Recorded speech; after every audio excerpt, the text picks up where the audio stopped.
So here's video 2. We're going to talk about routing input channels, which are these guys that you see on the board, and routing those into their ME-1s. So to do it, first thing is you'll want to be on your worship scene. So now we're on our worship scene. So say that wireless 2, like this last week we used it as a handheld for speaking, but say we needed to turn this into a band mic. Well, we unmute it so we can test it. We come up here, and on the GLD settings, you will click this I/O setting.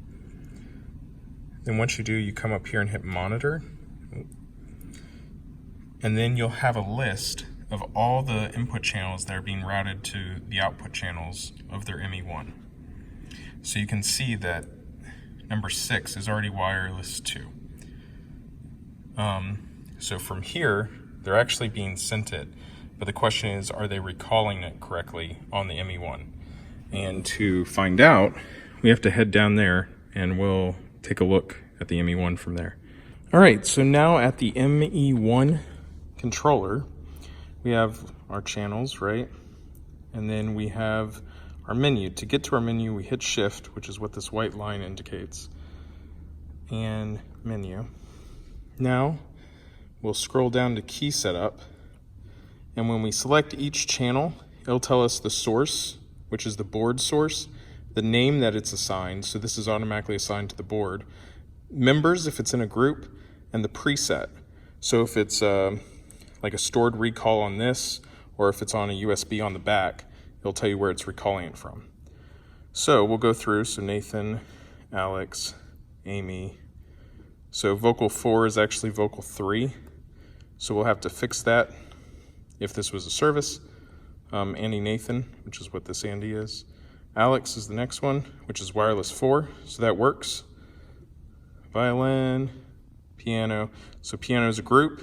If you go to menu, key assign, hit the piano. That's a stereo. The synth organ is a group, so you can actually see what members by scrolling down to members and select, and then you can add any channel into that group. Anything that was on that menu that said I/O and then monitors. So that's what we're accessing when we hit this members button, or if we reassign the source by doing that, right? So that's the same thing.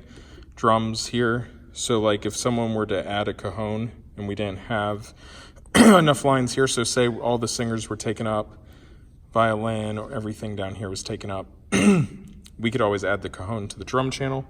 The way we do that, select drums, hit members, find where we had set the cajon.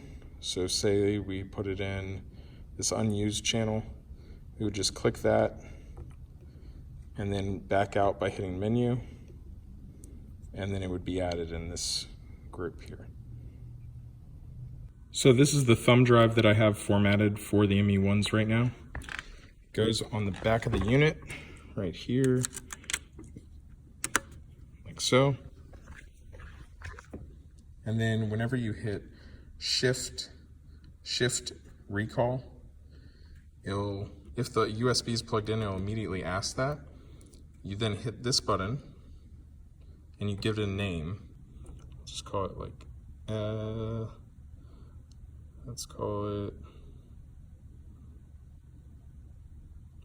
R, go back, hit to USB. So now it should be in here.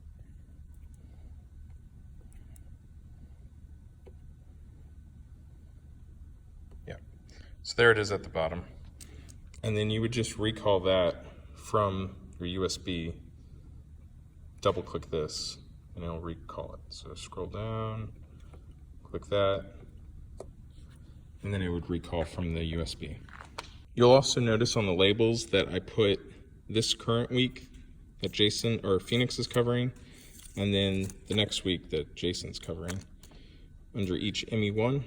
So you don't even have to print or cut labels. You just pull off the other week and throw it away.